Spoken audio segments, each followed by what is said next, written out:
Hi, I'm Tom, and this, big boy, is the Millsap HQ podcast. Let's take it over to the Lightbox. With an overall length of 72 inches and weighing in at just over 200 pounds, this healthy podcast host is joined as always by his main man, Kelly. What's up? What's going on? All right, that's enough of that. So, for our guest, I was very excited, and so I used AI to help me write an epic intro for you. So, forgive me for my flourishing words and exuberance, but like I said, I was very excited. So, this is what the AI and I came up with. Ladies and gentlemen, prepare for an extraordinary episode today as we welcome a luminary in the world of historic firearms. This man meticulously researches and explores the intricacies of classic weaponry so we don't have to, and brings history to life with every detail in his videos. Who hasn't quoted him when discussing the Mosin bolt, or the explodey Italian Vetterli, or when you see a plastic pokey hand? So buckle up, get ready as we delve into Millsap firearms with the foremost authority on World War I era arms, and the person responsible for me buying half of my collection. Here he is from C&Rsenal. Welcome, Othais. Hello, I am here now. So AI knew you and helped out. Oh god, it better know me by now. The guys on our Discord have been shoving Othais and Mae and C&Rsenal references into every AI they can find. Yeah, that channel's blown up, hasn't it? Oh my god. Well, thank you for joining us. We're super excited to have you on. We're both big fans of the channel and have watched probably a good majority of the videos. Yep. It's reflexive at this point to apologize to people for being fans of the show. People recognize me in public and I go, I apologize for your wallet. Yeah. And none of them have said that I had no effect. Oh no, you've definitely helped. Don't you worry. Yep. And, we were discussing the other day that the only nicknames we've seen for you were something to do with your beard. And, Ian gets Gun Jesus. So we were thinking like a remarkable man like yourself needs a remarkable, majestic nickname. So I got a few here. I was going to run by you. Let me see what you think of these. How about the Gun Law Guru or the Millsap Maestro? I feel like that's a lot of syllables. The Maestro of Munitions. That's a long one, too. Yeah, you're using like $5 words here. You could be like Babe Ruth and just take all of these nicknames. That's true. The Pistol Professor, the World War I Wizard. Huh? My personal favorite, though, was the Millsap Moses, but that might be a little too close. Yeah, it feels associative, doesn't it? But you've led so many lost, troubled collectors to freedom over the years, so... Yeah, I'm sure. I think I've just helped people avoiding. We have an unofficial nickname channel, though. You do? Okay, so I was going to ask, do you have any nicknames you tried to make stick of your own? We do. We actually have we have a B channel that we've done almost nothing with, but it's under the Determined Idiots. Because I've seen that. Yeah, because that's our thing. Is hey guys, no, they're determined idiots. The Determined Idiots. All right. Yeah, just brute force our way through it. It's not quite as majestic as the Maestro of Munitions, but it's a lot more honest. No World War I wizards over here. Yeah, also being a southerner, the word wizard can be a little sticky. True. The Grand Wizard. Ooh, no, not that one. Ooh, yeah, stay away from that. So I won't bring up the uniform I had in mind for you to wear then either. Man. Hey, you want to see my Halloween costume? It's a spooky ghost. Oh, I cut eye hole so you can see out. Immediately into the corner. This is good. Perfect start. All right, so we're going to get into your collection a little bit here. Yeah, the way we usually start out is asking some of our favorite questions of what kind of collector are you? Do you consider yourself a pattern collector, so you like all of the same type with all different variations, or like a kind of a variety collector, you do the different countries, or you do different eras or different wars, things like that? So what kind of collector are you? I guess I was a variety collector at first, but then I have been forced into being a reference collector, which is a form of variety collector. Okay. So frankly, I became known in small circles for being a World War II collector. and my World War II rifle collection was making waves on social media, like early social media back when Reddit was sort of usable by gun collectors. Now you really can't even use the platform without getting punished on there. Yeah, wow. I heard you call it an impressive and extensive World War II collection you used to have. I had done a lot. This is you have to understand the time frame, but there were a lot of firearms that were not well understood that were in the corners. So a good example would be the 8mm conversions of the Mosin Nagants that were done in Poland, and people were still arguing on what the model numbers were and what the features were and yada yada. And so I would surf the sort of rural pawn shops around here, and I was pulling in $1,000 rifles for $100 each. And so I really quickly, by being literate in what I was doing, picked up a pretty impressive collection. So, for example, I sold, I'm friends with Ian. I believe I sold him his first Labelle M27, which I bought for like $400. So, Nice. It's a That's sweet pretty deal. sweet. right. It was just about knowing what you were looking at, or at least knowing when something was of a pattern that wasn't standard and not necessarily a Bubba. You could sort of look at it and go, someone did that on purpose. I better go ahead and grab this if it's under $500, you know? And you mentioned Mosins there, so I know you started off. Your first one you shot and bought was a Mosin 38. Did you start off, specializing in Mosins? No, actually, the Mosin was a thorn in my side for a very long time. It might be why I started collecting, because I was not a gun person. I have, like a business degree. I was deeply involved in the technology field. That was really what I was working on when actually it was with a coworker that took me out shooting for the first time, so I would have been in my early 20s. And then a week later, his girlfriend was not too thrilled about the Mosins that he had, so he sold them to me.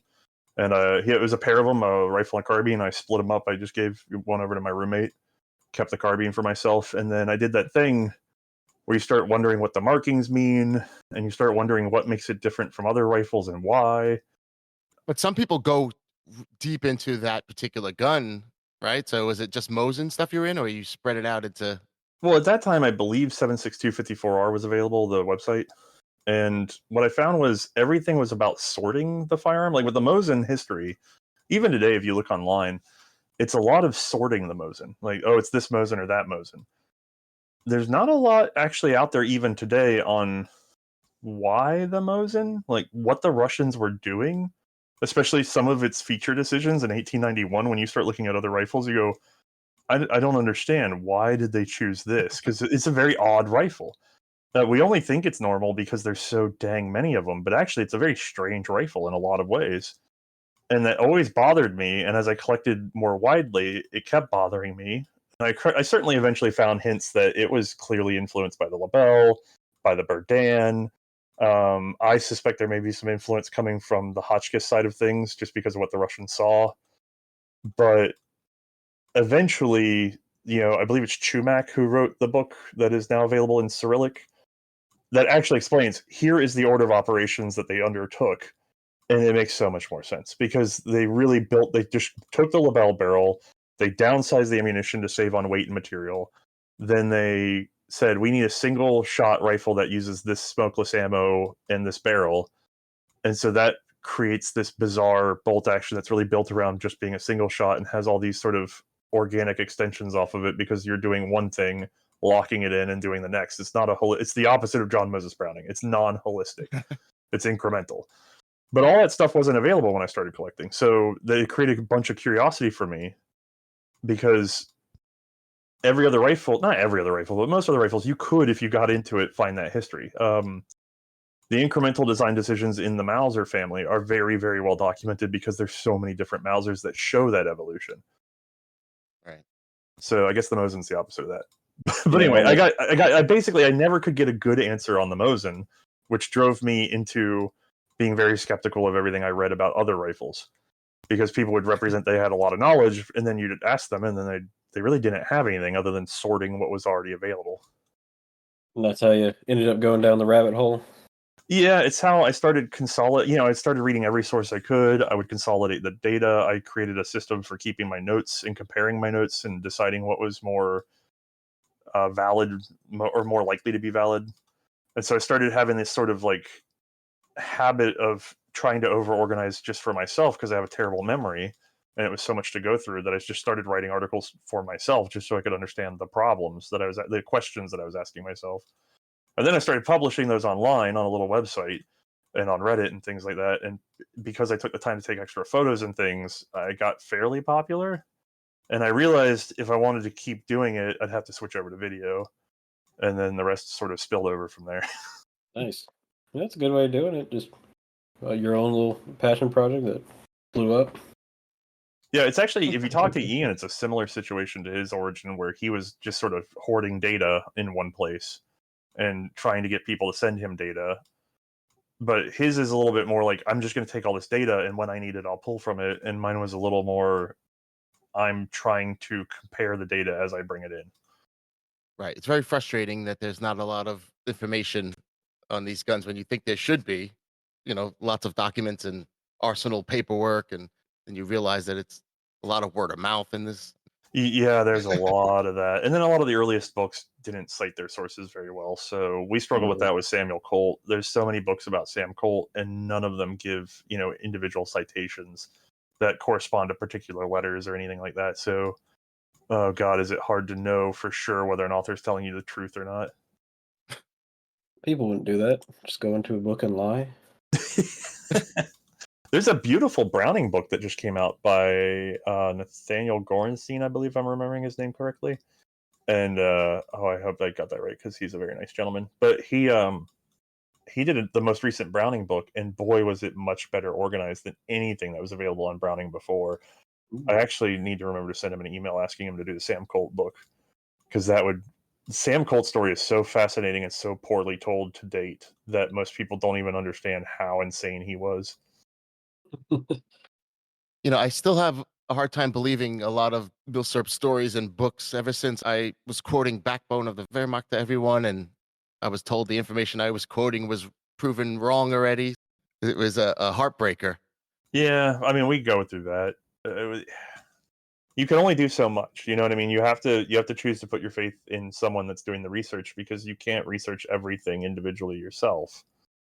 And so it's about choosing who to put your faith in. And there's a lot of that on our side as we're sort of trying to divine who has the best, most likely story. And we don't always get it right. We've reworked episodes when other books have come out later, and it was very clear that the more updated book had better information. Back to your collection a sec. Yeah, I'm sorry. No. No. Good.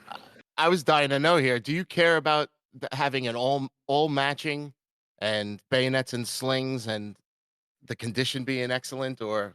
Well, I've never been wealthy enough to chase the bayonets in addition to the rifles. That's accessories expenses are huge. I can't stand leather accessories. As a matter of fact, I have to fight with a lot of the people that loan us things. I tell them, do not send me the bayonet, do not send me the leather. Because I have to find a way to keep track of all that because I can't store it with the rifle. That becomes too long. And then I don't have a lot of square footage here. I live in a very small home. So it's weird, but it's always a huge problem to try to track down where I stored somebody's piece of leather sling or whatever. And then leather is always the first thing to fail.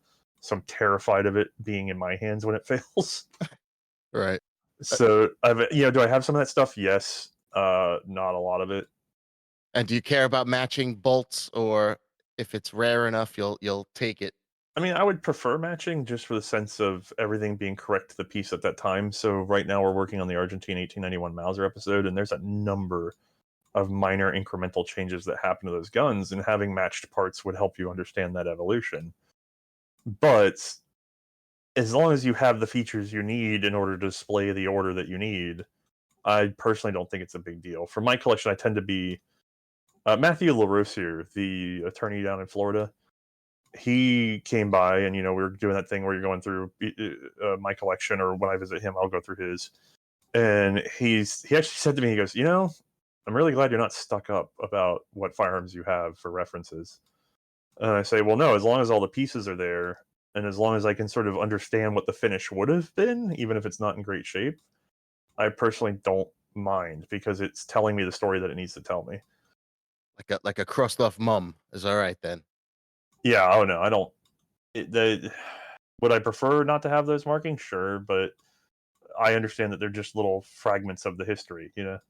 Yeah, and I guess it comes down to dollar value as well. If it's twice as much for an all matching example, then it's just Yeah. at the end of the day, it's just a number.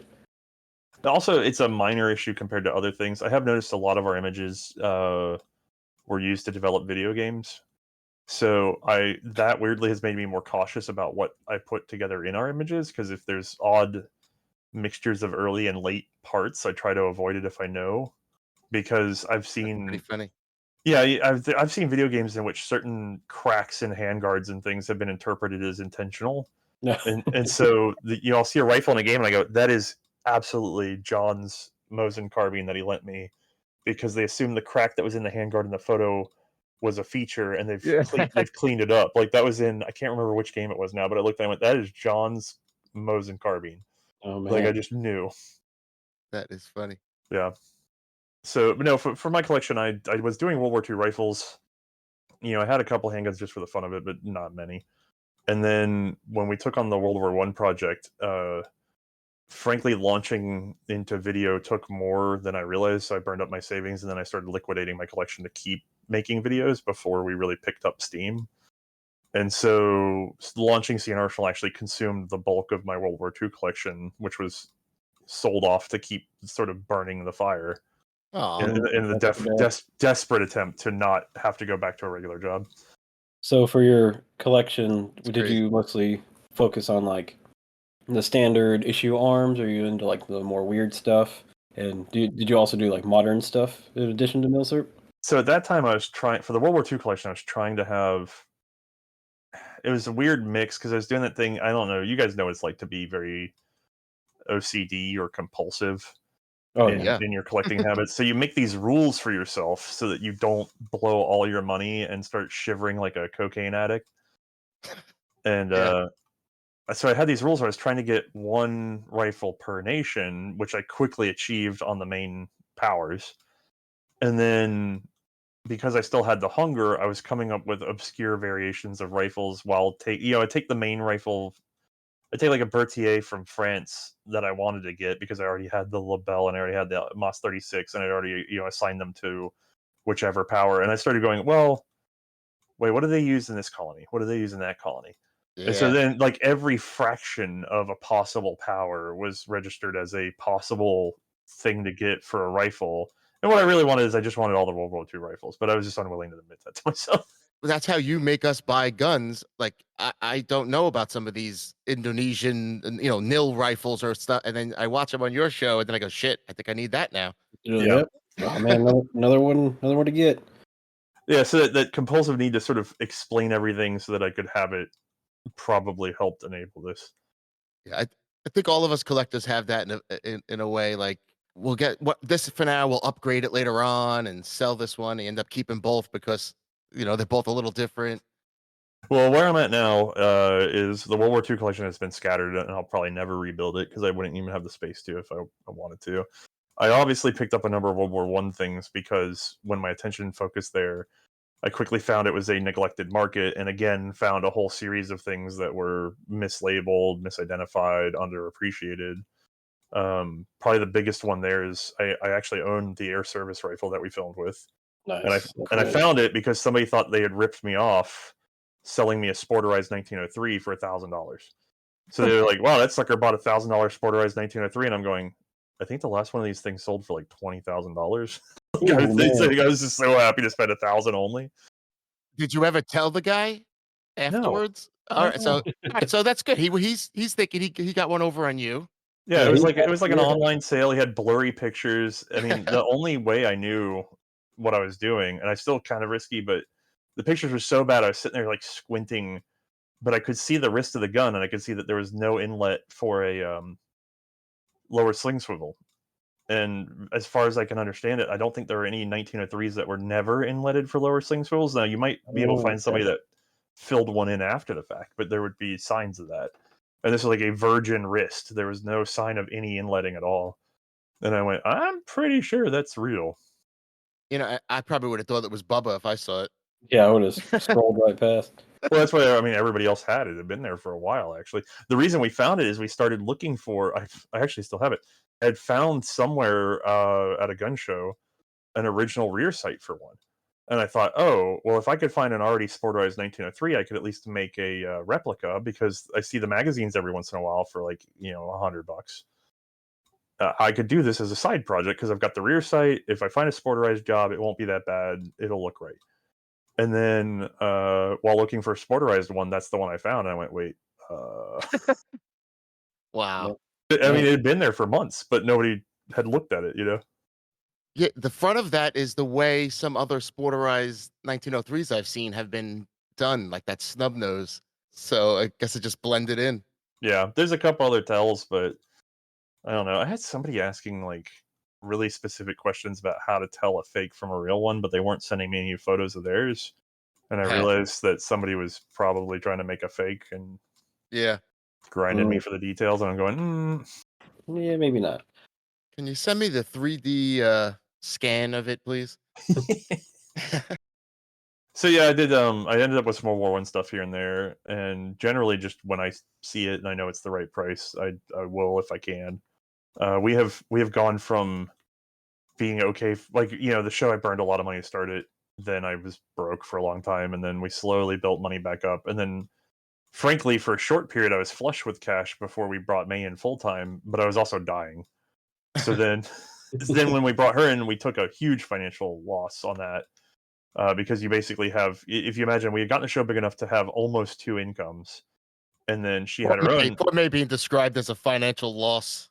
Yeah, yeah. Well, if you think about it, it's like you have this. She had a regular job, and then I had a job that was paying almost two salaries, but they were small salaries, but there's two of them, so that's three salaries.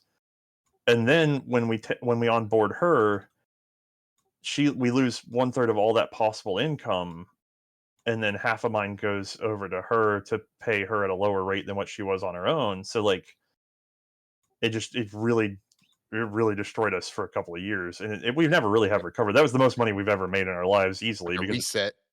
yeah, and we thought maybe we'd be able to build it back up to that, but it has not been that case because right after we onboard her, all of a sudden our numbers start dropping. So apparently me working 120 hours a week is the only way to go. Well, Yeah. the public I've spoken. That was so. I mean, it was either lose the show or, take the financial hit of bringing her over full time because it was at that point I had gone about a year by not sleeping one day a week, and that was how the show was getting done. Oh yeah, can't do that. Was YouTube bad back then? No, see that's the problem is we were getting better views on YouTube. So the projection was if we could just get Mae over, we'd keep on the course we were going. But I mean, we did Project Lightning and we never recovered. I don't know what it was about Project Lightning. I don't know if it just put us in the view of YouTube, but that's when the doom spiral started. Actually, Project Lightning was a curse to us financially, which is weird because everybody loves it, but Yeah. it absolutely wrecked our metrics. Yeah, that's weird.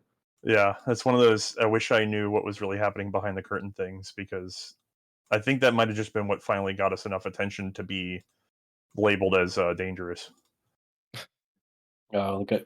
Put you on the back burner after that. Yeah, or I've had suspicions that YouTube detects automatic gunfire, and Project Lightning was nothing but machine gun sounds. So. That makes sense. Right. On paper, it looked bad. Yeah, so I have some World War One stuff laying around now, and then to be frank, I've accidentally become a revolver collector because no one understands revolvers. They are pretty dang cool. So actually, if I was to say I'm a collector of anything, I guess I'm a collector of revolvers because I've been trying to grab certain patterns so that I could get in there and unpack what the heck is going on inside. Commercial as well? On rare occasion. So there's a handful of commercial designs that I feel are influential on the military designs. So I keep my eyes out for them. But I mean, obviously, any revolver I see that I don't understand how it works, I stop and take a moment to figure out how it works and then roughly what date it came from. But mostly military because I think that's really what I want to do. Is I think I'd like to sit down and get a book together that actually explains the evolution of revolver lockworks and how they work. One of our most popular videos is our Revolvers 101 video. And that was just me sort of giving a loose overview of, hey, Revolvers are trying to accomplish several very complicated mechanical operations that semi-automatics don't have to accomplish.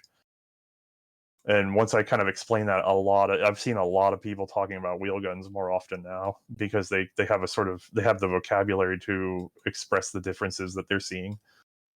Yeah, I really appreciate watching the the the way they evolved to eject the cases and all the different revolvers.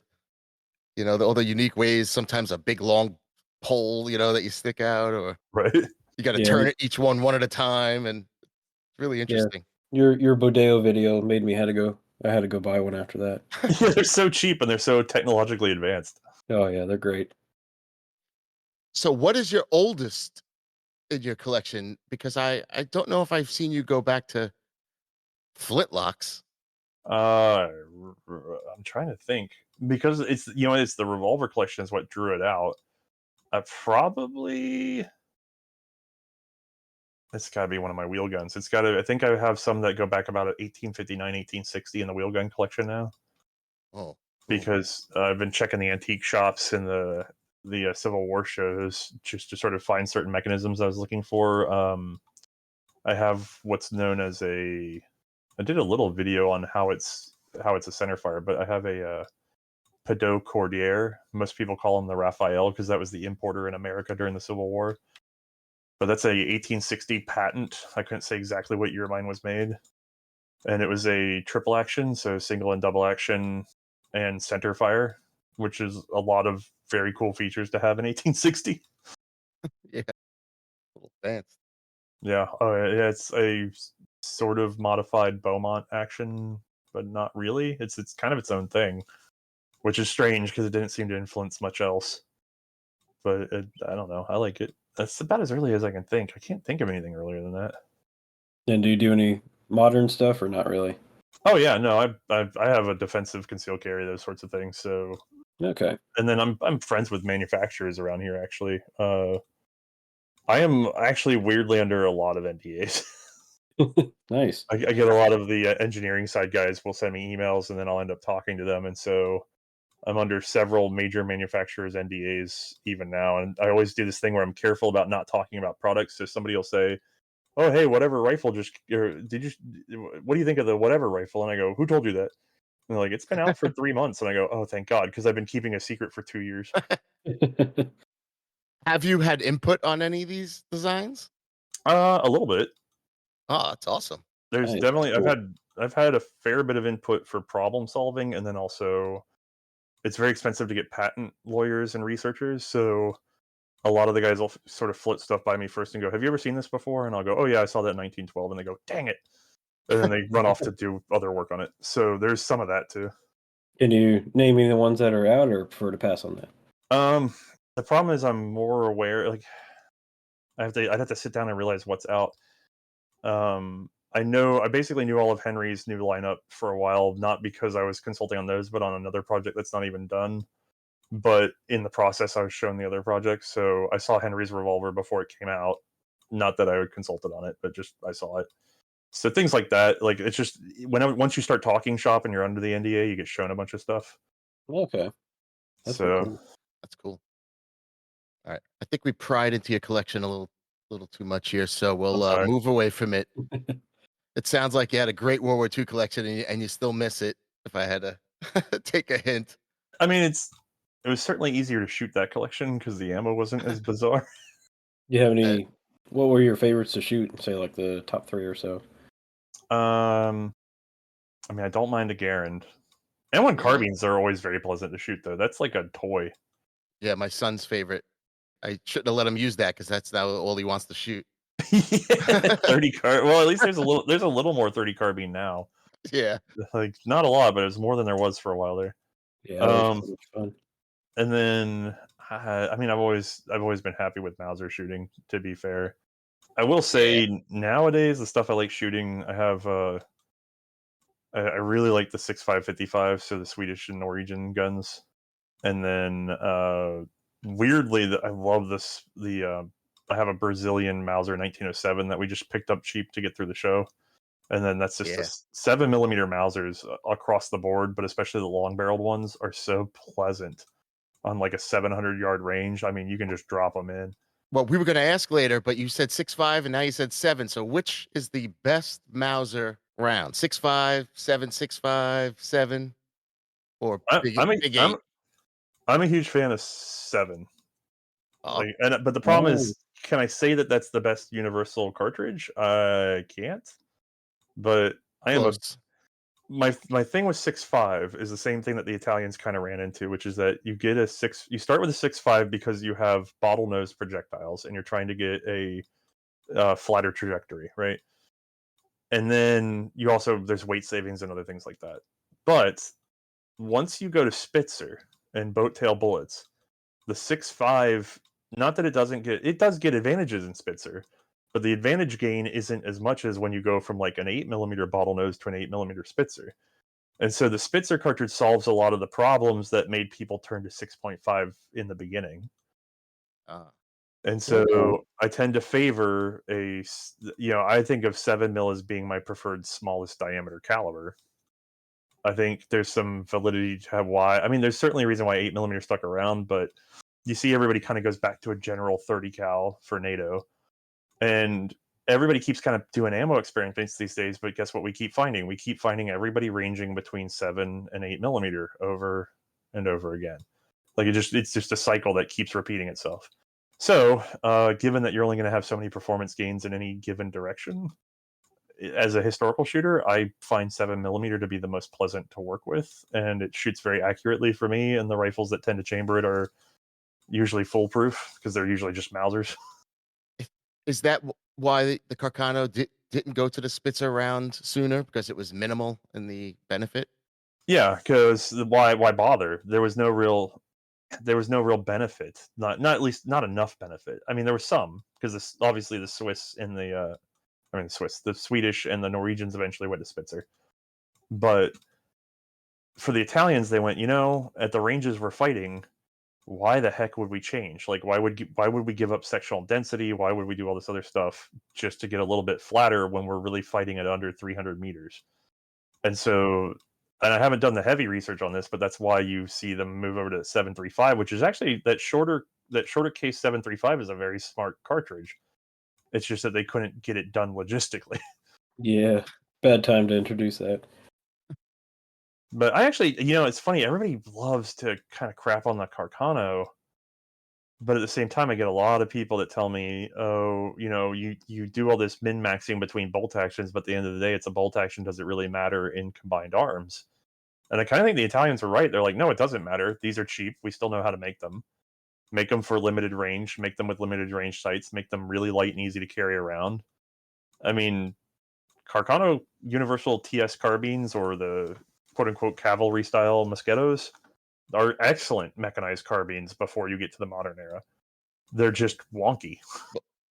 So what is it that doesn't click with the collectors that keeps them fairly cheap? Is it that their wonkiness? Yeah, they're distinctly unpleasant to shoot and work with because they have weird sights, and then the clips that you're not really supposed to reuse, you've been reusing them, so they don't feed right.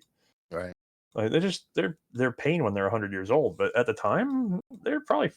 It's one of those things of like they spent the least to get the most, and it turns out again everybody likes to make fun of what is it, mil spec is the lowest qualified bidder. Carcanos are mil spec. Right. All right. So let me make a quick note here. During our research, I've noticed that you've answered a million questions. You've given your opinions on a million questions. So it's kind of hard to ask you stuff that you haven't been asked before. Oh So no, nobody listens to an entire single episode of ours, so you can ask the same question 18 times and it'll be fine. Oh, no, perfect. no. As long as there's traffic, I get to listen to entire episodes. So, and it's very hard to watch May shoot when you're driving. Let me tell you. But so we tried to get some fresh questions, some different angles on stuff. So, you got to forgive us if we ask you something you've been asked before, but, No, it's you've fine. asked so much. So we first want to ask you some stuff on the C&Rsenal channel a little bit. And I first wanted to know the ampersand in the name. Has that been a pain in the ass at all? Extremely. I sincerely regret naming the channel. It's been so, even just trying to register stuff online for library. We are. I have a huge amount of that's the registering, so it's a little easy. to pursue copyright issues because we were having major problems when we were just releasing stuff on Imgur back in the day. And just that process alone, it's like government websites don't like ampersands, so you have to have alternate No. spellings everywhere you go. C_Arsenal. Yeah, or it's just spelling out AND, and then trying to get people to go to the website. So we actually ended up registering oldgunshow.com. Yeah. So if you just go to oldgunshow.com, it takes you to C&Rsenal, but we're also welded to that brand. C&Rsenal has a lot of goodwill, and so we can't just change the name overnight. But good lord, I regret that name so much. Were you close to being named something else? No, it's just one of those things I kind of thought of and slapped it together on the site. It's look at Top Mouse. Top Mouse's YouTube channel, where he shoots the exotic shotgun rounds. Yeah. That was just a username for him because he had combined the word for Tao, like the Tao Te Ching, with Mouse because he was watching The Tick, and they had their Mouse in that cartoon. You remember that? No, I don't remember that. Oh yeah, there's a character called their Mouse in the cartoon, the Fox cartoon version of The Tick, and Tao Mouse and I both love that cartoon. So I immediately recognized it. I said, "Did you name yourself after Der Mouse, but from The Tick?" And he goes, "Wow, you're the only person to guess that." And I went, "Yeah, it's the same vibe." Shit. And it just stuck.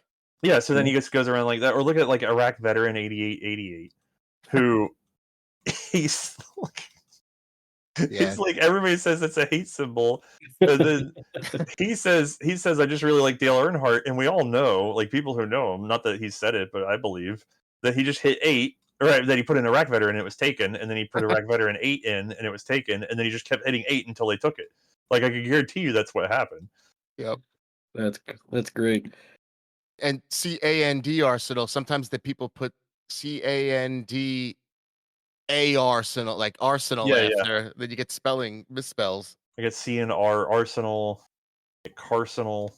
Yeah, I knew that had to be a pain in the ass. And from a computer programming perspective, the ampersand was always trouble. No, it was a stupid move. And then, by the way, the logo we put on the original website was the N book, and then we haven't done the Garen to date, which upsets everybody. I forgot about that. That was going to be one of our questions. What's the episode everybody bugs you to make other than the 1911? We're over the hump because before the number one most requested episode was the Lee Enfield until we did it, and then everybody yelled at us, and then they wanted the 1911 after that, and then once we did that, everybody effed off. Like for the amount of complaining about the 1911, you'd think the views would have been astounding. And don't get me wrong, they're higher than usual by far, but it did not turn into a smoking crater of views because people like complaining more than they like actually participating. Oh yeah, for sure. Right. There's thousands of memes about it, though. I mean, I made some of those. That's funny. So when you were first doing the channel, it seemed like you did like a episode every week or so. Are you still kind of on that cadence, or have you missed a few here and there? I know you've like slowed down as the episodes get longer and more detailed. No, we haven't actually. We set a pace of an episode every other week, and we have met that, excepting the occasional special. And when we do the specials, we're usually pretty transparent about it. Where we go, "Hey, we finally kind of ran over our own toes and couldn't keep up, or somebody got sick, so we did the special." And we try to keep some special ideas in the back pocket because people do want to see the top 10 whatever, or some other side opinion like the Revolvers 101. So we try to make the specials very valuable for people, and they're certainly not shorter than a normal episode. They're just easier for us to produce. Okay, nice. That's impressive. But no, we have not given up our every other Tuesday release, except I believe during the Great Sickening, if I recall correctly, we might have shifted 1 week. It's almost a decade of that, right? Jeez. Yeah. Well, I had read so when I started the channel, I went with consistency is king, which is why a lot of the data is designed to be able to let you compare stuff across different guns. It's why we have a very dry outdoor filming style, and people are going, "Why didn't she run it? Why didn't she do X, Y, and Z?" And the answer is, well, it's just a demonstration of how the gun works. It's not a demonstration of the most tactical way to use it. It's just, okay, like even men of the period would have just lied down. They wouldn't be standing there in a field. They would be on the ground using it, But if I film it on the ground, it's a lot harder to film the gun. and show you it working. So we don't do that. Yeah, I like the consistency. Like every episode, you know what to expect and what angles you're gonna see. You're gonna how the close-ups will be, how May will be. Right. And then I don't know. Did you ever read Schlock Mercenary? Do you know that comic? No. Oh, he is a webcomic guy. He's a sci-fi webcomic, and I had been reading webcomics since 2000, maybe 1999. It's just a daily habit to kind of click. You know, when I first opened up Internet Explorer that day, I would just look at my webcomics, and I go about what I was doing. It takes about 8 minutes to read them all. And Schlock Mercenary was the only one since I was a high school student that had a printed one every day. I mean, he never missed a day for 20 years that it was in serialization, and then he, after 20 years, he gave up the project. And it was still ongoing when I started the show, and I went, I don't want to miss my deadlines. I obviously can't do something every day because of the size of what I'm doing, but I'm going to hit every other week.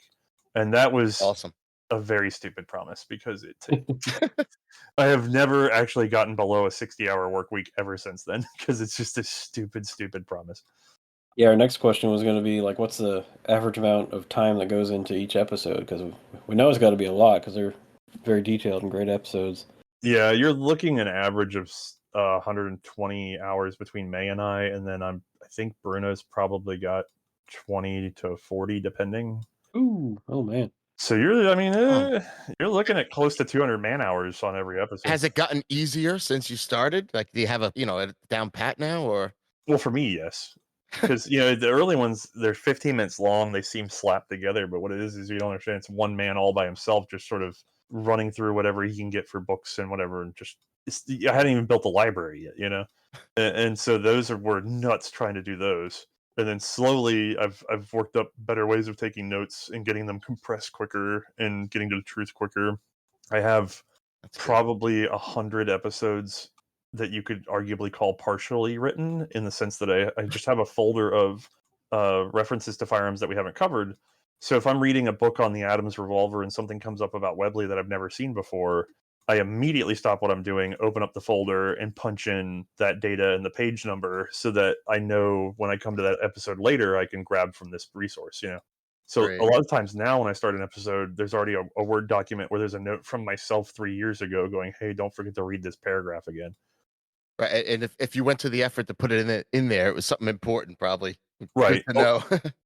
I mean, there's been some amazing things tucked away in books that aren't about that topic. And so that part's gotten really much better since I started taking notes that way. So he streamlined it down to 120 hours. Yeah. Bringing in an animator was a huge thing because we were doing those 2D animations, and I say I was doing them. And those were labor intensive as all get out. I think I had 20 hours in each of those 2D animations to begin with. Oh, yeah. When we brought in the 3D animator, we hired him. His name's Bruno. Yeah. It was very interesting. I was showing Bruno how to do like what we were doing, and I was showing him how I was doing it in 2D, and I had basically brute forced some certain operations in animation that I didn't have to. And he's going, "Oh my god, if you had just been trained in animation, you could have saved yourself so much time." And I'm going, "Yeah, no, I did it this way." And he goes, "It's kind of schizophrenic and brilliant that you were able to streamline it as much as you did without actually knowing anything about how to kind of get around these problems." Yeah, like a guy learning guitar on his own versus the trained guy. Right. And then, fun fact, once he started animating for us with magazine rifles and pistols, I noticed that there's a sort of a time creep that was really bad. And we also had some, I don't know how to call it, like inconsistencies in, between round 1 and 3. And I said, "Aren't you looping these?" And he goes, "Well, I can't loop them because you're doing 5 rounds and I have to feed each round from a different position each time." And I said, "No, you don't." And I showed him how I did it in 2D, how I would time the I guess you could call it the coordinates of each. I would clone each cartridge and then time the coordinates so that round 2 ends up in exactly round 1's position, and then I loop the animation, but I hide the next round on the next loop. And so in the when it has a seamless 1-frame transition where everything lines up where it should, but I'm actually running a loop with one minor adjustment of deleting the next round. Ingenious. Right, and so Oh. I showed him that system, and he goes, "Oh my god!" So he started animating that way, and we cut about half the time off of his animations easily doing that way. So at least I had my 1 point on the board where I got to teach the animator something out of my sheer desperation to get things done. Your brute force method. Yeah. Wow, that is good. The That's the cool. animations are a great part of it. I mean, Oh yeah, they're invaluable. yeah. Yeah, the queen of the 2D animations is the Luger, which is when I finally lost my mind because I had to create. There was no way to explain a Luger without having two angles, and so therefore I had to do two animations that were timed to each other, which is like doing 2.5 animations, and that drove me insane. Yeah, That's when I was like, I need an animator. I can imagine. 40 hours.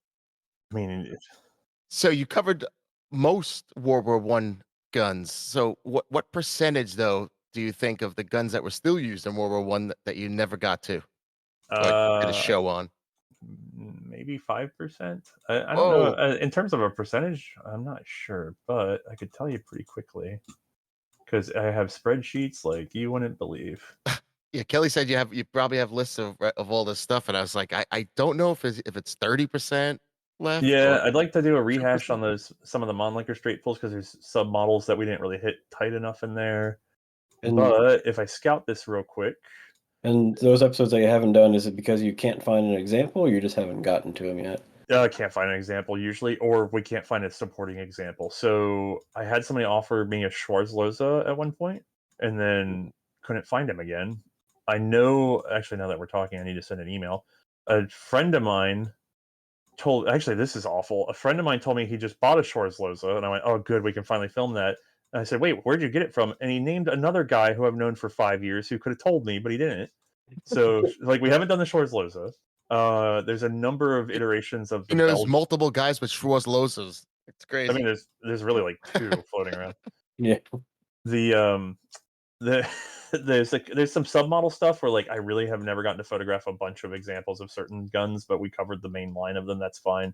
I never got to cover like the Maxim 1912, which is a submodel, so it's not that big of a deal. The big one for me that really makes me upset is we haven't managed to cover the Saint-Étienne 1907 or the Pitot 1905. Those are two big machine guns. There's a Saint-Étienne here in South Carolina that I could probably arrange to shoot, but like half of the mechanism is missing. And Oh, so I've even gone so far as to try to arrange with other museums because the stuff that's missing is like sights and cover plate. So they're not operating parts of the gun. And so I've really tried to kind of spin that and get some museums to help me out and be like, can I borrow like just these parts? Because they won't actually be doing anything. They're just gonna be on a gun that's running. And even that's not good enough for a lot of museums. So I'm like, crap. So trying to put together a 1907 to film has been a nightmare.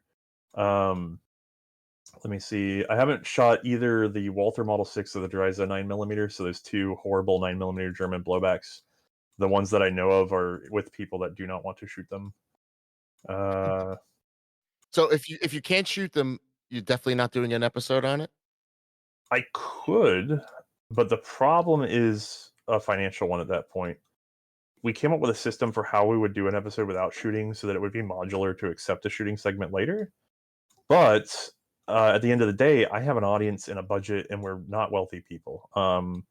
I could quit C&Rsenal right now and be a manager at McDonald's and make more money, and I'd have health insurance. So I can't stop production, drive across the country, or even fly. But flying means risking the equipment not showing up, which is even worse. Yeah. So I have to drive to wherever it is, film it. There'd be no shooting segment, so that means no Minute of May, no shorts, no nothing can come from it that's any good. And so I get 1/3 the value and no promotional opportunities with it. And yes, the data's out there and that's nice, but it's not good enough to kind of keep the show moving when I could just go do a World War II firearm and everybody would love me for it. yeah. So That makes sense. we have a Yeah. standing offer to do the Mondragon. However, Whoa. that's very involved, and I need to wait till good travel time. So the Mondragon will get done, as far as I know. I'm also That's cool. I'm waiting on some data because there's a gentleman in Mexico that's been doing more research on those. So the longer I wait on the Mondragon, the more we know about it.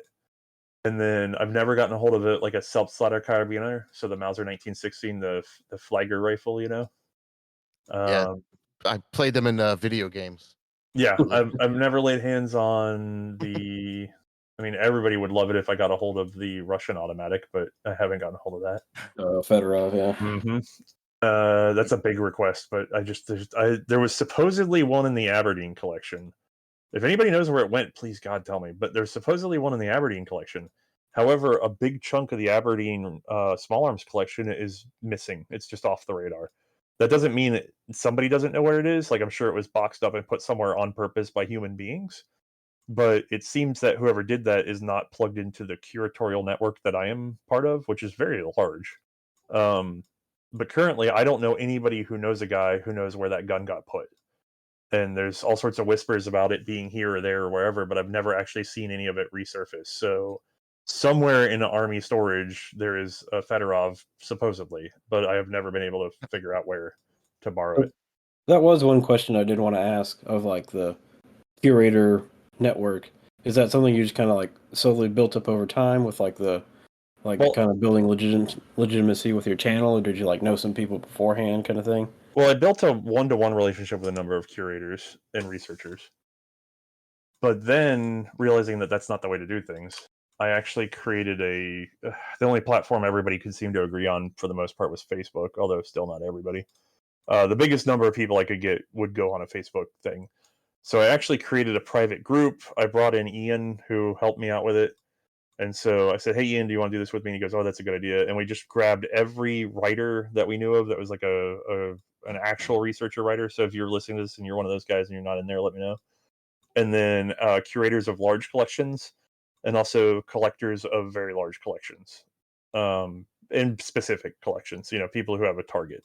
I've dragged in all those guys to one place where they post questions to each other that 9 out of 10 never get answered, because they are they're the very hard questions. But that's great. You ask the question and they can go through their Rolodex and try to figure out where to find whatever you're looking for. Yeah, the few that do make connections are frankly very fascinating, and it helps out with those guys a lot. And it's also done a good job of letting them all know each other. So it's a nice system for me because I don't have to run it, and then a lot of guys have been able to help each other out without me even being involved. So that was a very nice thing that we put together. Oh, other things we haven't covered. I haven't gotten a hold of a Fiat Ravelli yet. I haven't gotten a hold of a Perino. We shot a Villa Perosa, but I actually haven't managed to do the episode yet. Once you start rolling into World War II, are you going to go back? Yeah. Oh well, we're not going into World War II. Oh, I mean, we are, but we are. I mean, we already have. Nobody noticed. Oh, wait, are you guys ready for the quiz? What's the World War II episode of C&Rsenal that's already out? the 1911. That's not World War II. Oh well, I guess not. What was the other guess? Spanish like Star 1921 or something like that. We haven't done the Star 1921 yet. Shit, Damn it. the hell is it? I mean, you're close. We did the Astros. Oh, the Astra, not the Star. Complete with German service all the way late into the war. The Astra, not the Star. I was close. But Spain doesn't count, so nobody remembers that that's a legitimate World War II episode we've done, but nobody noticed. Yeah, I saw that. I'm like, oh, were they going into World War II now? And then I'm actually quite proud that I managed to sneak a World War II episode in, and no one has noticed that it was a World War II episode. Not one person has said, "Wow, you did a World War II episode." Yeah, people would have lost their minds if they realized it. Yeah, that's weird. We've also done a ton of non-World War I stuff before the war. I even had a comment yesterday where somebody was like, "What all these obscure revolvers that might have served in the war?" And I'm going, "No, the Enfield 1880 did not serve in the war. That was just an episode about the Victorian era. There was no mention of World War I in it." Yeah, people seem to all think that you're only World War I and anything else. Well, the problem is it's smarter and easier to work backwards because you can tell them where things came from. So when we get to World War II, there'll be a fair bit of being able to talk about semi-automatics or automatics that are based on X, Y, and Z.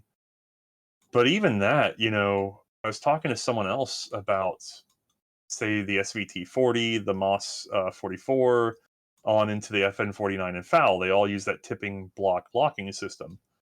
And we're talking about it, and I said, the earliest gun I can think of that uses that system is the Marlin pump-action shotguns.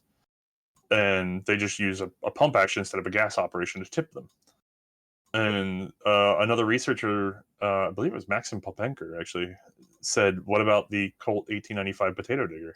And I went, "Oh my God," because it's a machine gun. I didn't even think about that. But you're right. It uses a tilting block like that. That may actually be where all the inspiration came from in reducing it down to rifle size. Has anybody said that out loud? Like, this is the first time I'm saying it more publicly too. But has anybody made that speculation before that moment? Because I mean, somebody might have, but it wasn't me, and it wasn't in a book that I read. And you're kind of going, "Oh yeah, these things come from somewhere. What does that mean?" So, do you have a full list of your World War II guns in order that you would like to do them in at least? No, I can only do strings if I'm lucky. I would prefer to ease into World War II. The sort of loose plan is to kind of high-low it to do. So the obvious thing to cover would say be like a Car 98B and then the Car 98K, because that's a very good way of explaining how the Car 98K came to be. Yeah. Yep. If I do something like that earlier, that's great because it's much like any other transitional piece. So the Belgian 8936 versus the 35, that's a very good way to talk about it. Talking about a lot of the VZ24s and things like that. These are all very good rifles to cover. I'm excited for all these Mausers. They're all good rifles to cover as sort of a transitional period, but the problem is they're going to get a little boring because transitional guns like that are just cut downs or whatever. Yeah, I was gonna ask if you were gonna do all like the interwar guns, and there's a Right. decent amount of like pistols in there, but yeah, So all those Mausers are boring. the way Hey. to keep that more exciting is to go backwards and pick up some Civil War stuff. Yeah. And then that way you kind of can high low it because there's some weird stuff that happens in the Civil War that people are just not aware of technologically. Yeah, that'd be So cool. that gives it a little pepper. And then as you get through a little bit of that, like once you've sort of got the major bolt actions covered, then you open it up on the semi-autos, because until you kind of talk about the sort of the world standardizing on the short rifle, you can't really explain the introduction of semi-autos and what they were trying to do. Right. And appreciate that kind of power. Right. Yeah, and a lot of the bolt action episodes seem like they're pretty much mostly covered by the World War One series for like the Car 98K and the 9130 and things like that. They're just Mhm. short and long rifles, so they'll be pretty easy to knock out. Then it gets interesting with the semi-autos. I also I can't wait to talk about submachine guns as a whole concept. Yeah, The problem is now is I really like to find like a 1921 Thompson first, Oh, just because that'd be a lot easier to work with. I know of a man in Georgia that has one, but he doesn't want to fire the original, I believe, bolt assembly. So then I've got to go find another bolt assembly that I could put into his, or I got to find somebody that's willing to shoot theirs for light demonstration. so you will go kind of rare, like what about like Moss 40s and Moss 38, kind of like in between Yeah, as much as we rare can. variants. Actually, Cool. the Mosses represent a very difficult process because you're kind of telling a bolt action and a semi-automatic story at once, and Yeah, that's a little weird to try to figure out how to do between two separate episodes. it's But exciting. we have access to a pure Moss 44 right now, so that's an easy one to start on. The problem is getting the Moss 36 in place and figuring out which way to do it. But that's probably going to be a fairly early semi-automatic that we talk about. It's also a good one to talk about in terms of providing that weirdness factor where you're going, no. They kept thinking that they were going to share production across these things, like they did with the attempt at the C7 1917 to use Lebel parts. Yeah. Same idea kind of comes up again with the Moss 36 and the 44, and you're going, this is worth talking about and getting it all together in the right package. And we were looking into it, like they were working on the semi-auto from like 30, from the time of the Moss 36 all the way up to 49. So it was Well, I mean, taking forever. they were working on the semi-auto from like 1900. yeah, It's The, taking the forever. the French were doing an amazing job, but they kept getting stuck with their foot in the well, we already spent money on this. I mean, it's the sunk cost fallacy Yeah. plus death by committee, all wrapped into one big horrible mess. yeah, they're good at that. Yeah. The French repeatedly have excellent conception and terrible execution. So World War II has a lot more experts, it seems, than World War One. So do you have any plans for any guests that might come on now to help talk about some of the World War II guns? Probably not, just because of Ooh. the format of the show. I mean, I don't mind sharing spotlight, but the problem is we've had significant problems trying to work with others because we are very much streamlined assembly line with long hours put in. I mean, we've done it. We have one that's unreleased right now. We had Rob from British Muzzleloaders down last year, actually. Oh, cool. But it's been a year since we did that, and nothing's been released. So, Oops. yeah, I mean, and to be fair to him, all sorts of stuff has come up in his life that I'm not really privy to share. But like, this is the problem though, because for us, unlike others, like, so if you're Forgotten Weapons, you have a fairly large budget available to you. You have lots of supporters, but you also have income from the platform, and you can sort of pay to operate the business. And then if you're below the C&Rsenal level, you are a hobby level and you have a day job, and that's what pays your bills, and you just do what you want to do when you want to do it. We're on a schedule like Ian, but we don't have Ian's budget. And Yeah. so we're kind of stuck. It sounds simple to grab somebody and just have a conversation. The problem is double checking anything that's being discussed, understanding where their references are coming from, and then bundling it into a C&Rsenal production is difficult. We could create another show, but if we do that, we've always been if you watch the channel, we try very hard to do things consistently every time. So the Minute of May became, a format. Like everything's templated, I guess I should say. Right. And so if I start doing interviews, then I have to do an interview template. And if I do an interview template, then there's a release schedule of some sort. And then if we don't meet that release schedule, then people get upset. And so it's just one of those things where it's everything I have to do sort of on a permanent basis. Right. The ball's rolling. As soon as you do one thing, it's onto I get it. So you're like Mr. Beast in a way, where you pick a strategy and then you just stick with it and a template. Yeah, we have to. Yeah. It's because it's very actually hard to put. I've had a hard time explaining it, but my biggest defense for why we do what we do, because a lot of people challenge me on it. They go, "Why don't you just do it this way? Why don't you do it that way?" And my answer is YouTube's willingness to give us revenue has come and gone. Their willingness to even host some of our content has come and gone. The alternatives are all very weak. What we do well is we actually gather patron funds at a level that is beyond our current reach. If you look at what an average episode of C&Rsenal turns up in terms of viewers, it's not quite that many. I think it's an average of 50,000 people watch every episode that is a primer episode.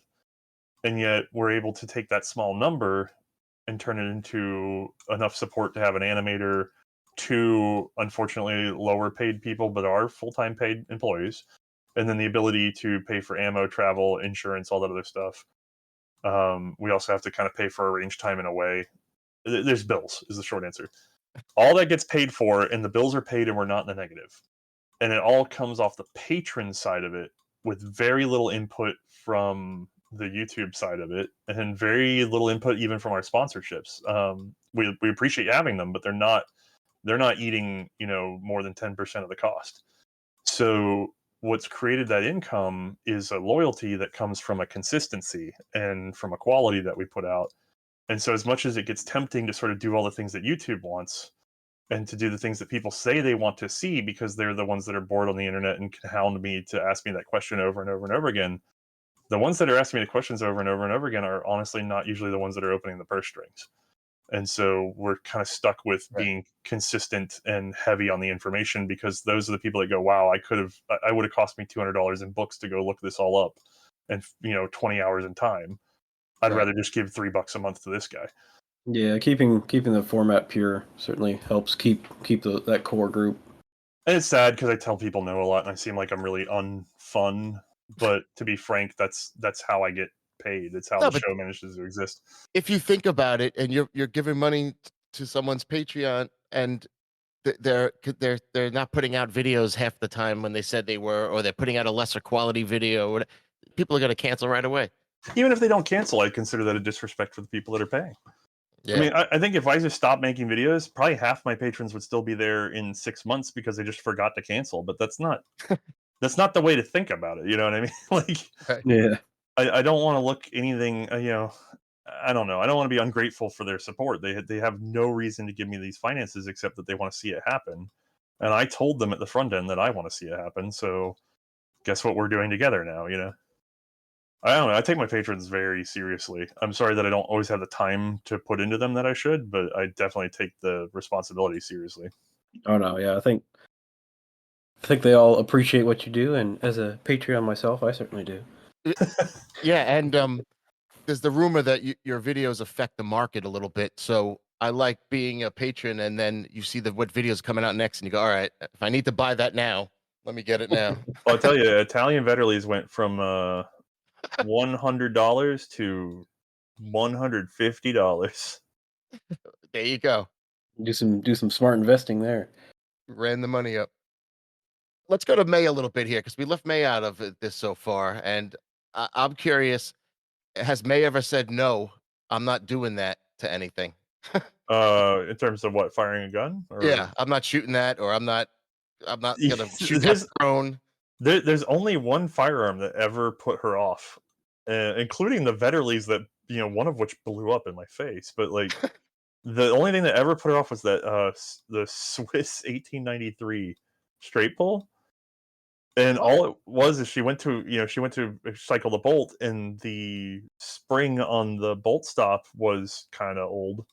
And the way that gun works is that it actually rides up the bolt stop for a second, and then the bolt stop has to snap into position to keep the bolt from making it out of the gun. And she fired it, and she cycled the bolt, and the bolt came right back into her face, and it made her so flustered for about 5 minutes.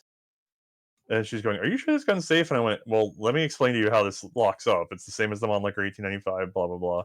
And she goes, "I understand exactly what you're saying. I can see that the locking mechanism is working, and I understand that it is not dangerous to me. Emotionally, I hate this gun, and I'm mad at it now." And I went, "That's fair." And so we had to kind of switch off and shoot something else for a little bit. Then she came back around. I was like, "Okay, now I'll shoot it. I know it's safe." But like for a moment there, she just really didn't trust it because she just hated that sensation of it coming apart in her hands. Yeah, having the bolt come back in your face and you just think of the explosion happening right Right. there. Yeah, it was really funny because she literally was looking at me going, "I understand that I am not being reasonable right now." And I said, "That's fine." And I was like, "This is the first time in a decade." And she goes, "Yeah, I have no idea why, but this one just we are having a fight." And I was like, "That's okay." So she's a real trooper. Yeah. Oh, to be fair, she also understands what she's getting into. I mean, we don't just slap things in her hands. Was there something that she like really enjoyed shooting or liked a lot that you thought would be the opposite case? God, that's a struggle for me now. I'd have to ask her, to be honest with you. She's better at like, being the keeper of her own opinions. I do know she still genuinely loves tank affairs. Really? Nice. Oh my god, That's the one I was gonna ask if she hated. she wants one, but we're too poor. Like they went up in price again, so I'm just going, crap, we'll never afford that now. Sucks. Yeah, but we're still friends with the gentleman that loaned us the one that we borrowed, and we see him about once a year because he's on our way to shows. And so she'll always just be like, "Let me see my baby." And she loves that tank of her so much. So we know a guy in North Carolina with one if you need a hookup. I probably know the same guy if I'm thinking straight. I don't know if he has ammo though. He does not. Nobody has ammo. I get emails all the time. That's a custom lathe operation. There's a gentleman who shoots custom. There's a gentleman that shoots artillery, who I have met, but never really got. I don't know that he ever watched the channel or anything. We just sort of met. But he has he's a wealthy man that has a machinist that does his artillery ammo for him, and I think that's pretty much the only way to do a Tiga Bear properly is to see if you could get artillery guy to do the rifle round. Everybody keeps approaching it from being a rifle reloader, but I think you need to approach it from being an artillery reloader. And yeah, they went up in price. We watched the last Poulin auction, Yeah, Jesus, and Yeah. They were crazy. that was fun to watch. we touched on this a little before. But if anyone wants to if you want to borrow guns, do you accept people's offers? Should they send you an email telling you what they have? Yeah, that's actually most of what we do is we borrow because again, I don't have enough funds to afford everything we need to shoot. So shoot you an email. We have a contact form. Yeah, we have a contact form. For those of you who want to loan guns, I'm sorry you can't attach images on the first pass on that. We got a lot of emails that are not helpful. And so I had to put up a form that was sort of, okay, here's these handful of questions. I'm not numeric. I don't know where gun parts are. No, I won't tell you the value of your gun. I'm not a appraiser. And then you can check the box, and then you can send me a message. And I'm sorry, it's a little bit of a deviation, but that's the best we could do because I was getting inundated with emails. Yeah. Do you have like a list that you post of like, hey, we need one of these, and we need one of these. Contact us if you know where one of these is. Ooh. I would, but we have We've had a couple of occasions in the past when I was more naive, and I just sort of gave out like a wish list, and people sniped the wish list as collectors. They would just use it as a. Oh man. There's one gentleman that bought an item off the list essentially from the early list and went, "Hey, I have one of these." And I went, "Oh, sweet, I'd love to borrow that." Blah blah. And he goes, "No, I bought it so you can never use it." The hell? And I went, "What?" And he's What? like, "Yeah, now no one will see it." And it was rare. And I'm going, "Oh, I should have foreseen this." That's weird. The fuck? Why There's would someone do there are that? there are people that collect specifically to gatekeep. Hmm. So we're friendly with some of the auction companies, and there's been a number of automatics that have sold that we'd like to get our hands on or other key pieces. And we've sent out probably like 6 to 9. Actually, it might be more like 9. I don't know. We've sent out not quite 10 requests of, "Hey, we saw this sold at auction. Would you be willing to pass this message to the owner?" And we trust the sites. It's been a couple auction places. We trust them to actually do that.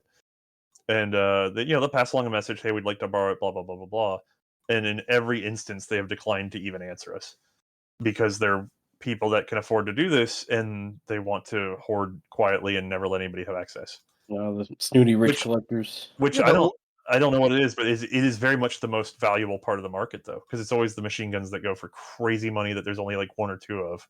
wouldn't you want everyone to see a video on how great your firearm is? I honestly I haven't met any of them. Like I can't say I haven't met any of these people. But I would imagine that there is a mindset that says my extreme wealth is a way for me to have exclusivity, and part of that exclusivity is just locking things out of the market and just being like, "No, it's mine until I die." And I don't know. I have never encountered a person like that in real life. But to be fair, by my very nature, I wouldn't encounter that person because I'm exactly the person they wouldn't interact with if they were trying to just keep deep dark secrets. Yeah. Now, I do know that there are some wealthy guys that don't want to be known. They want to stay totally anonymous, or they have some celebrity or whatever that they don't want to be associated, who have helped out, say, Ian's channel or others. And so he's done some filming that way by keeping people, anonymous. But that's a different animal. I would happily take that animal, but that's not what we're talking about here. Yeah. Yeah, never would have considered that. That's weird. And in any case, would photographs or videos help you in any way if someone did it even 4K or whatever? It is theoretically possible to train someone to take a C&Rsenal usable photo. I have halfway trained Jonathan Ferguson to do it. All right, you should He put a video out training how to do it. I want to do it. Jonathan Ferguson and I believe Danny Michael of the Cody Firearms Museum. Those are two gentlemen who are capable of taking an object, putting it on a white background or something similarly bright, and taking a cell phone photos with it fairly well lit. And with that alone, I can usually get some manner of things done with advanced editing. But generally not as useful though. Like it's only when if I need a very specific piece, I can ask around the curators for something like that. But for the most part, your average person unfortunately can't generate the photos that I need to work with. And even if they can, then technically I don't have rights over those photos, so I'm going to spend a number of hours editing them and then cataloging them, but not being able to profit by them if I need to later on.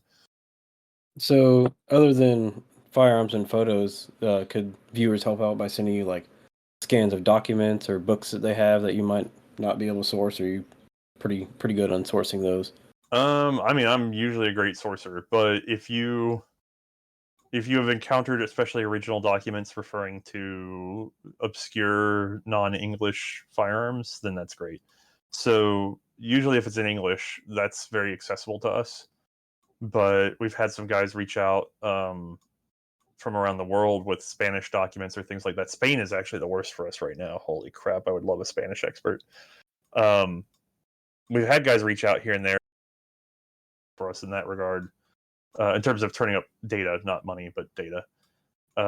We even had a gentleman who was trying to help me out with the revolver research we've been doing that came in from Denmark, and just by hearing out what I wanted to find, goes over to the Danish archives, starts asking questions. Then he starts talking to the Danish military, and basically just gets let in everywhere. Like he's having a great time. Like he's gone all through their army archives and everything. He's pulling original documents out for like dimension drawings for the Madsen rifles and stuff like that.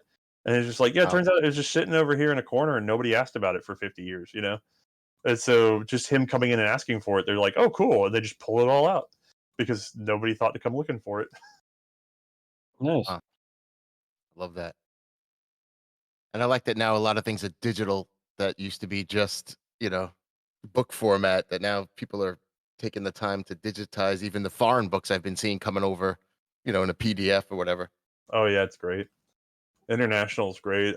We have so many books here now, and then it's gotten so much easier to read them.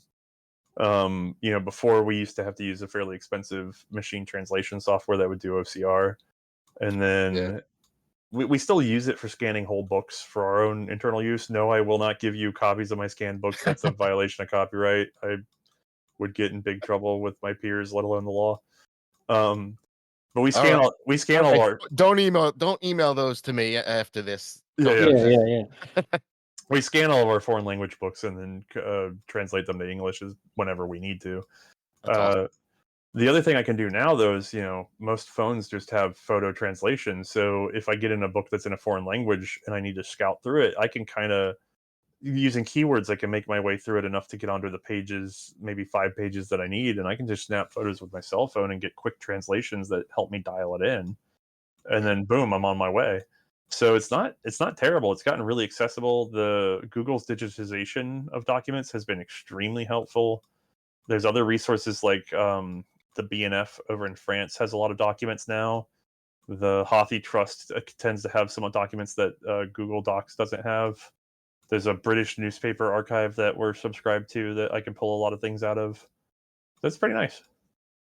Have you ever had to like learn some phrases or different words in foreign languages to help translate some, or pretty much all the Honestly, services there for you? not so much learning the original word, but learning what horrible thing it translates to. Because you get these sentences that just, I believe German, like the word for sheath translates to vagina. Yeah, yeah. And so you're just going, I'm oh not gonna lie. God. You just have to learn to just read through it. There's a lot of Dutch words that translate kind of weird. And so you just get used to what it's trying to say. I believe like the stock for a Dutch rifle, if you're reading about Dutch rifles, they instead of stock, it'll translate as flask. It took me a hot minute to figure out what it was talking about. Okay. Hmm. So there's stuff like that where I've gotten used to idiosyncrasies with the auto translation more so than the original language. And then we've had a ton of help from people that have been willing to go in person. We managed to get some helpers in France and Belgium for pulling patent data. And then we've got a guy on our Discord that's been helping to organize that data because we've been on the website. We've been putting together every revolver patent we can lay our hands on. I Because saw. It's crazy. yeah, we went a little I didn't crazy. realize how many there were. Oh. Oh, thousands. It's just one of those things where I realized nobody is fluent at all in how to talk revolver or revolver action. And when I started I realized after making a few episodes on revolvers that I was stepping over my own claims. Like I'd say, well, wait, I said it was this kind of action last time, but this other book told me it's this other kind of action. And then when I try to go look up those actions, that seems fair and all, but then there's this gun that's 5 years older that does the same thing. And so I kept running into sort of conflicts of claims. And then I finally realized that no, there's no such thing as a book that actually has it right. There's something close to it. There's a gentleman who I believe passed away in the 90s who had written a book in German that was the only one that I know of that tried to have a sort of universal understanding of which action type, but you could tell he had done it less evolutionarily and more identification, and it missed some gaps. And so we've been trying to fill those gaps in and get it back on a sort of a corrected path. And I think we've won. At this moment, I think we have the picture together, but I'm trying to sort of suss out any And all the patents they're all technically different. I know, they're supposed to do a patent search, right? Every time you file a new one. Yeah, there's a bunch missing in Belgium is the problem. And Belgian patents tend to be the most important for the 1860s and 70s for revolver development. So we think we know what we're talking about, but the problem is we're missing some gaps in the Belgian patents that we want to double check. You had to get a patent in the US separately. Yeah, you'd have to file in each country. All right. So it could be slightly different maybe in Hmm. the other country. We have a huge gap in the Spanish patents. I suspect that Spain is responsible for a little more innovation than people give them credit. I believe Because, that. well, you got to think about it this way. So you can't like look at the Ruby pistol. You can't copy the Browning pocket pistols, right? In other countries, you can try to get around them by designing really wacky guns that look different. But what the Spain does is they go, hey, you haven't made it here in 2 years. We're gonna make it we're gonna let somebody else make it. And when somebody else goes to make it, they make incremental improvements. Those incremental improvements would only have shown up if the original patenter decided to add those improvements, B, someone licensed the original patent and then made improvements with permission, or C, you wait for the expiration of the patent and then those improvements get made, which is often why it takes a long time for improvements to show up that seem fairly obvious. With Spain, their native designers are allowed to make incremental improvements very quickly, and they even patent those incremental improvements in Spain against each other. And so what you see is the Ruby has a number of improvements coming from the Browning designs that weren't implemented until later on the Brownings or in the market, not necessarily on a Browning. And so you go, oh, actually, I guess they were the first to market with those. They're the first to really consider them because they could. And I suspect there's some truth there with revolvers as well. However, getting Spanish patents has proven to be very difficult, like early ones. So, and I need a man in Madrid that's willing to go do some digging. Do you know there's a place where you just can't get into, or you just have to find them? They have a patent office. You can go there and file for patents, as far as I understand it. All right. I don't have any time to travel to Spain and figure it out. And then I've heard that Spain is notorious for being difficult to navigate the bureaucracy, but once you got it figured out, you're up and running. So, I mean, I'm willing to take, we have income. I'm willing to set some aside to pay somebody to go digging through the archives in Spain, but somebody has to be in Madrid to do it. We're about to do some trivia here, but here's some trivia I didn't know. What was the first primer or gun video that was the first to use "War Were Declared"? Was it the very first one? No, I don't think so. Do you know? No, I don't remember, to be honest with you. Oh, and what was the last one? I'm trying to remember the last. Oh, wait, did you not have this answer written down? No, this isn't the trivia. This is Oh, the you're trivia asking, I you don't said know. trivia. Oh, okay. I don't. Oh, I'm literally asking you. I don't know. No, I live in the last 10 years of my life passed in a fever dream. I don't know how I got this old. Well, now I have to do the research on that. Yeah, now you have to watch a bunch of Shit. Gonna have to watch every single one in order. All right. So I got to start with one. Going back. I could speed up the end of it because I know I could search my scripts. I could just go through my scripts quickly and search them, but I don't know about the beginning because I'm not sure how I tagged it out originally. That's a legendary thing. All right. It's time for some Milsurp trivia. Today's trivia, as usual, is just a fun way to bring up some different Milsurp topics and discuss them a little bit. And they won't be that difficult to you because they're related to the C&Rsenal YouTube channel. Oh, God. So, but I kept Kelly in the dark, so he's going to have to guess, and we're going to try to see if we embarrass him if he doesn't know your channel or... I'm going to be embarrassed. I have the world's worst memory. Let's go. No, you know it. You know it. This is why I write everything down. That's why the show exists. Hey, that's what Karam and Steve said. Like, yeah, we don't know off the top of our head. This is just a reference book for us. That's why we have a book. Yeah, and then they knew everything off the top of their heads. I heard that one. Yeah, they do. All right, here we go. Question 1. The most popular British firearm primer subject and a top 3 YouTube short, this pistol line got around a little bit and saw service in the Boer Wars and World War I, but was not a great military arm as the action was a bit finicky when dirty, and even the gun angle and gravity could affect the stroke. Oh, okay, now you're getting really obvious. Stroke. Yeah. Wait, do I let him try first if I know it? You probably know it. So Kelly, what do you know it? Well, I want to say the Webley, obviously, but You're almost stroke. there. Keep going. The Webley what? Webley Fosbury, the zigzag. Yes. There you go. So did Mae actually have trouble with the short strokes, like she said? We had a couple malfunctions with that gun, but nothing serious. That actually belongs to a buddy of mine here in town, so I've seen that gun a number of times. But they're not good. They're also insanely speculated. Like when they sell at auction, it seems like they go for $6,000 or something. But somebody, I don't know how many years ago, somebody's like, I have to have 15,000 for one of these. And so every time you see one priced, they're priced at 15, 17, whatever insane number. And then they just never sell for that. They always sell for, 6. Yeah, we saw a couple of those at Tulsa, and they were in like the 10 range, but of course they didn't move. Yeah, they're not gonna.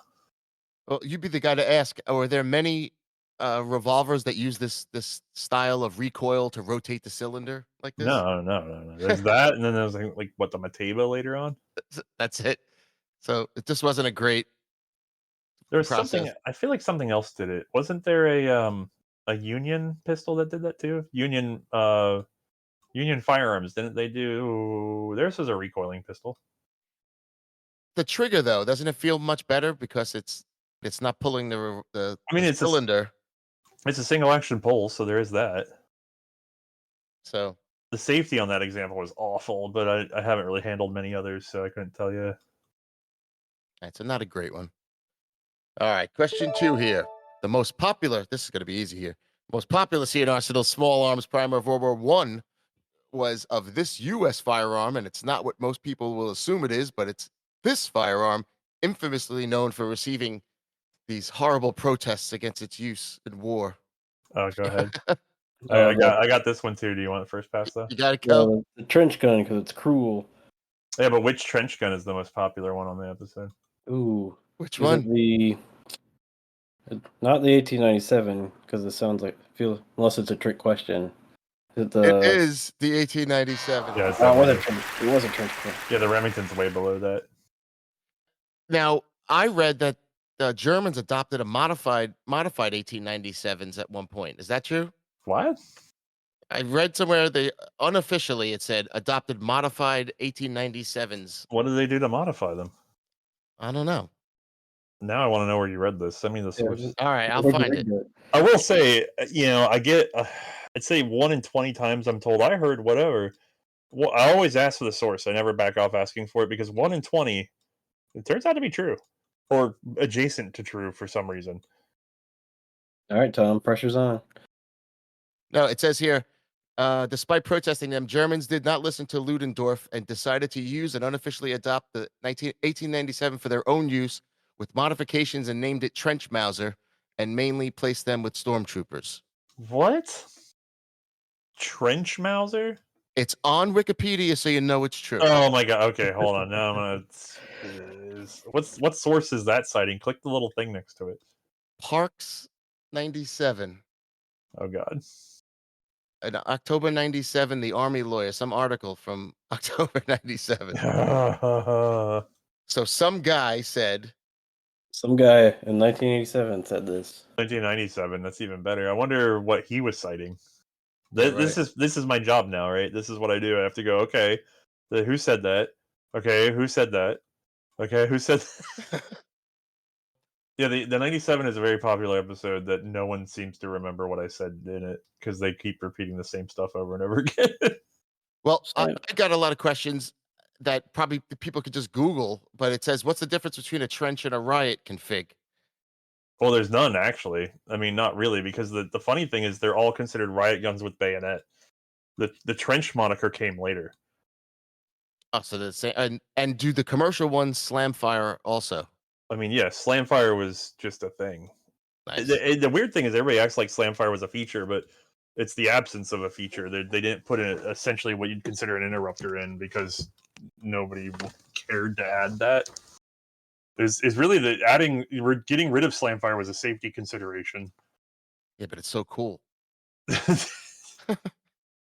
Everyone wants it for that instantly. That's the first thing they mention.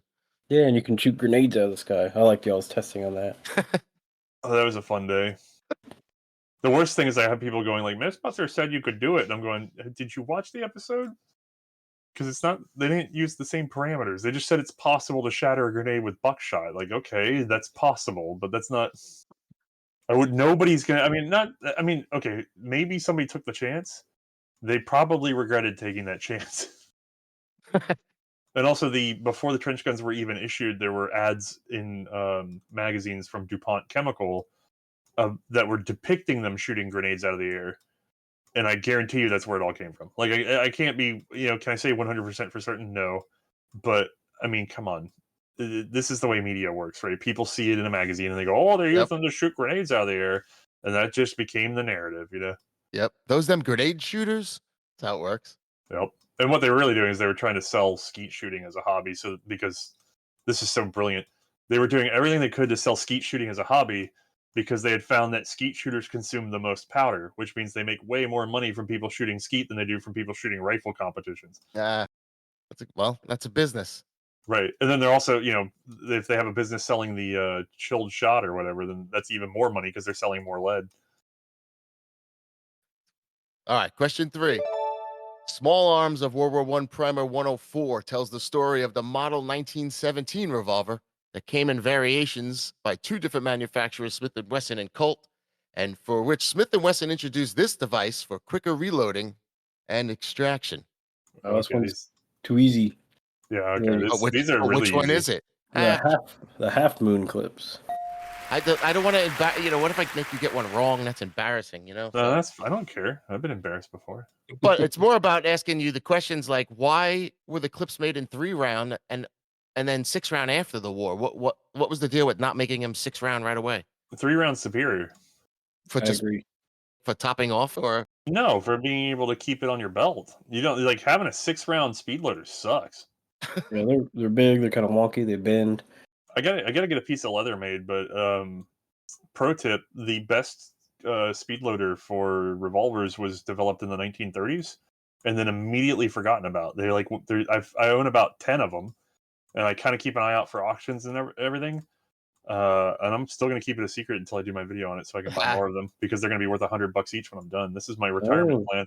There you But go. I found out about them, and they come up every once in a while. And they have a really weird design that nobody understands what it's doing. I finally, somebody will figure this out when I tell the story.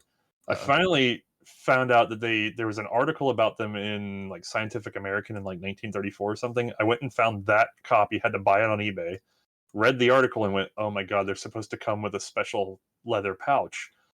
And so they had like a spring-loaded mechanism that nobody understood what it was really doing. They just thought it was for margin of error. But actually, they're supposed to be stored folded in half, and when you draw them, they spring together. So they work like half moon clips until you draw them, and then they turn into a full moon clip thing. Oh, that's Oh, awesome. that's And cool. they feed fast as crap. Like they're like nothing today is even half as good. Wow. So with all your revolvers, you need to get all the speed loaders now and do a whole speed loading comparison. I weirdly have a Perdeau on loan right now. Like, And you need a witty, like it's a trap. You need a witty name for it. That I yeah, don't because know. that series went great. Yeah, all 17 people that watched it. I was one of them. I was waiting for someone to get like hit with the trap. You know what? By accident. That's It's very scary when you're setting it. It's a Yeah. Trap. It's my favorite series we ever did. And I really want to do. I want to refilm season 2 because we've technically filmed season 2. Okay. But Kevin showed up with a cough, and I said, "I swear to God, if that's COVID," he goes, "It's not COVID. It was COVID. We all got sick, and then I nearly died." So he was in. It was like 98 degrees out, and it was so humid, and there was no clouds. So we're all standing in the field, and David had just changed ranges, so the range had just been like a buddy of mine that's a heavy equipment operator come in and cleared the range. So it's just this. It looked like World War One. It was utter devastation in all directions, just a channel in the woods. The berm wasn't even built yet, but that's okay because we were shooting skeet if we were shooting at all. And we're standing in the middle of this desolation with the hot sun bearing on us. The light is terrible. Kevin has a fever. I'm dying of heat. And Mae just showed me a clip. I was like, "How bad is it?" And she showed me a clip, and it's just us discussing this dog that I had that died. And there's no punchline, and we both just stare vacantly into space and then kind of hurl a trap. And I'm just going, "Oh wow, we cannot air this." Oh well. You can put Man. it in a montage maybe later on. Well, yeah, so my thought is we should refilm it, and then at the end we should just put something horrifying from the original attempt. Yeah, definitely refilm it. Those things are interesting. It's a Yeah, they're cool. I went out and bought one just for shits and gigs. Yeah, we have some great stuff here. I just need to. There's so much I got to do. Never ends. well. Speaking of great stuff, question 4: the C&Rsenal's most popular YouTube short right now features Ian McCollum from Forgotten Weapons firing the Hotchkiss Type Universal, an amazing compact little weapon here, manufactured in France in the late 40s. And it was a semi-auto that folds and unfolds compactly and quickly. Now I'm going to stump you on this one, Kelly. It primarily was exported by France to these two countries. Ooh, Oh, I'm out. I have done no reading on that gun. I See? know Got him. some South American country got it.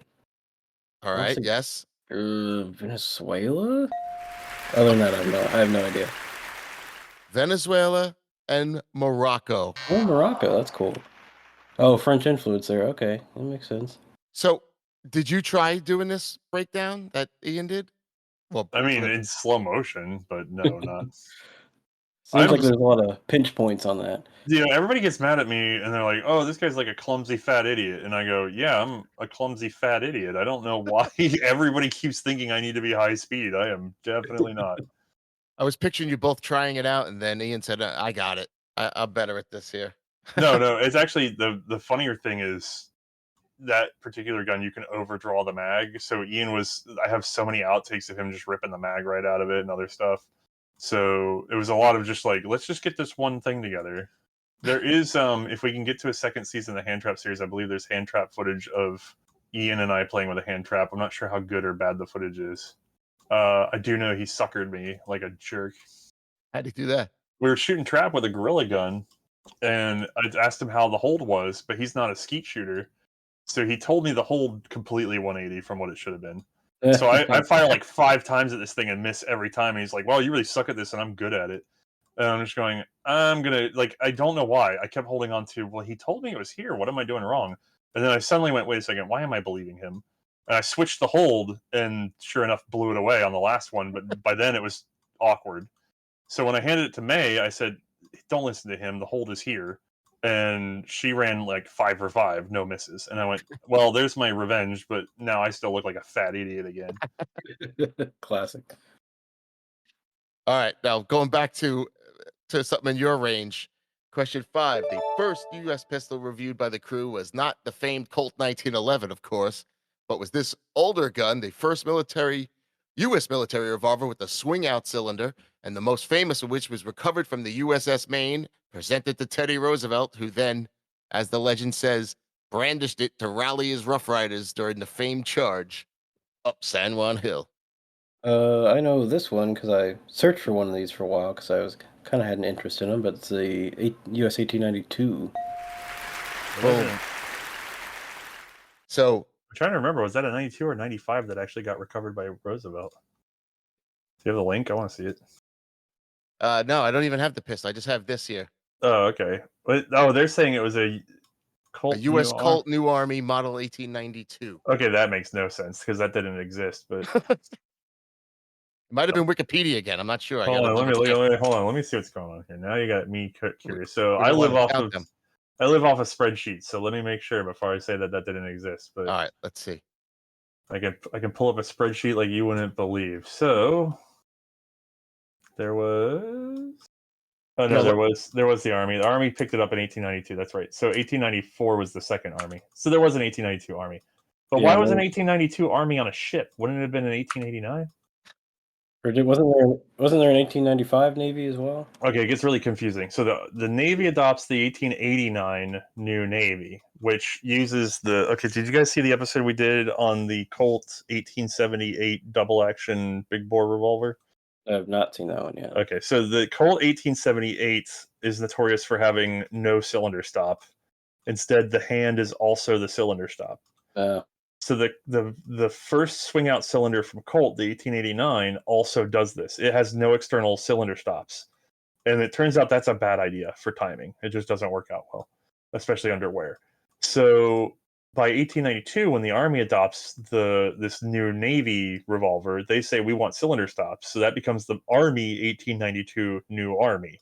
So now you have the new Navy, no stops, and the new Army stops. And then the Navy goes, well, we want cylinder stops too. Take these back and cut cylinder stops into them. So they go back and do that. And so you have technically what would be like, I guess, an 1889/92. And then when they buy more in 95, the Navy ends up with the Model 95, in which case they also picked up rubber grips. So the problem is, if you're talking about new armies and new navies, which are the same revolvers but not really, you have the model 89, the 92, the 94, the 95, the 96, the 99, and the Holy cow. 1901 before you get to the 1903 and the 1905. And all of those are distinct mechanical variations of the same handgun. That's fun. Which That's is why like, you need a book. right, which by the way, this is at the same time that you have the Krag Jorgensen 92 and 96 and 98, but then you have the 1901 sight and so it's like there was a period in American history where we were so schizophrenic on model numbers and features that there was no hope of having a parts supply that made any sense. Man. And then was it World War I that stopped, put an end to this explosive period? It's nonsense. No, actually, we got it together before that. Whenever we went over to the 1903, it was like, we have got to stop this. Although we didn't, because we did the 1903, and then we did the 1903-05, and then we did the 1903-05-06. But we don't say it that way. We just covered our asses by saying, well, this was always the 1903. That's weird. Then why is the bayonet the model 1905? what were you guys doing again? That you did it with the Krag and the revolvers? Nope, don't talk about that. Yeah, no. All right. For our next section, I think we're coming to some FUD lore. We call this section True Shit or Bullshit. So we'll have just a few quick little FUD lores here that you can just... All right, that's it for part 1 and the quote-unquote interview part. Next up is part 2, which is mostly all Milsurp firearm-related questions and where we find out lots of Othais' opinions. We also talk some FUD lore, do another speed round, ask some what-if questions, and actually talk some shooting, some range day decisions, reloading, even get into some modern weapons. We talk about a lot in part 2, so definitely check it out, and if it's not out yet for you, head over to Milsurp HQ over at Patreon for the early release. That was Othais' idea. To be continued.